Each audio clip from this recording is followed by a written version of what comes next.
Revelation 1580. From the 24th of August 1940. Influence of the Prince of Lies on people's thinking. Look at the behavior of mankind. It is dominated by the spirit of lies, and this causes nameless confusion. More and more the human thinking will move away from the truth, because man mentally accepts the lie and has no own power of judgment to recognize it as such, and therefore the sentient life of man is also led astray. And it is now understandable that the cover around the spiritual in man thickens more and more, therefore man always distances himself more and more from truth, because the spirit in him cannot express itself. That is, the soul is incapable to receive spiritual truths. As soon as the thinking of man takes a wrong direction, the voice of the spirit sounds more and more quietly and is not heard at last any more.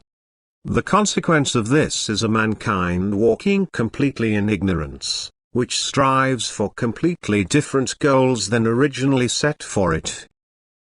And the earth changes thus completely without result, because as long as man walks in error, he turns to the power from which he is supposed to separate. Now the counterpower of God uses the will turned towards it and determines the being to actions which are directed against God to destroy all ties and to make the being completely subject to itself. And this condition is now noticeable among mankind. The earthly life is led completely independent of God. It is seldom thought only of Him, from whom everything has emerged. Or every thought, which applies to the spiritual, is anxiously kept secret. God is no longer publicly known, if He is still thought of at all. All these are the visible signs of the work of God-hostile forces, because their influence is the stronger the more powerless man is. And since man distances himself more and more from the eternal Godhead, his power to resist the evil influence also becomes less and less. On the other hand, the power of God's counterpower comes to him and supports him in all earthly endeavors.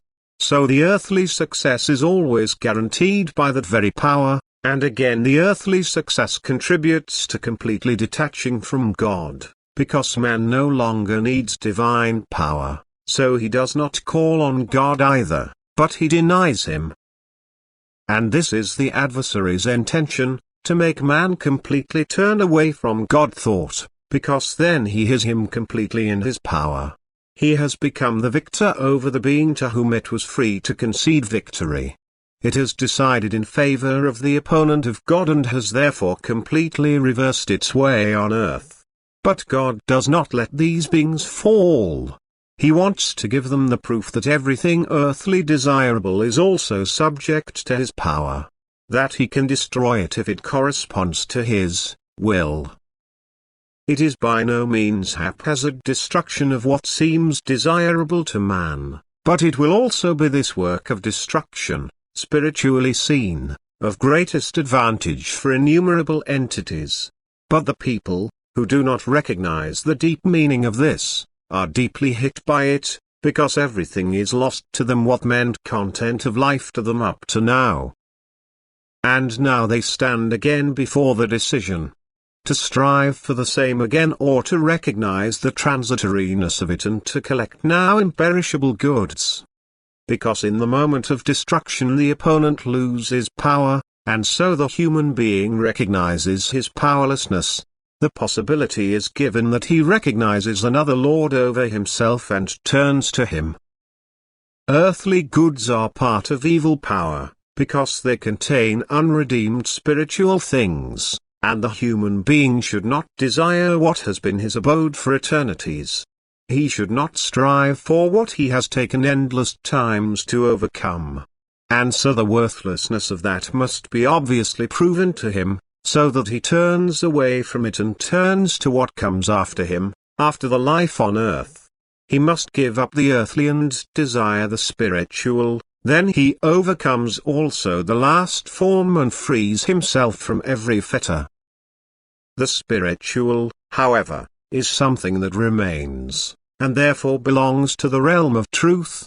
The earthly, on the other hand, is transient, thus it belongs to the kingdom of darkness, of lies, because it contains only the immature spiritual, which does not recognize the truth and was therefore banished.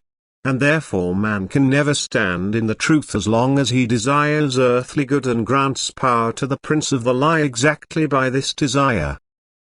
And he will be dominated by the lie as long as he strives for earthly good, and he must stand in erroneous thinking, because the prince of lies seeks to influence the thinking of man first and to remove him completely from the truth.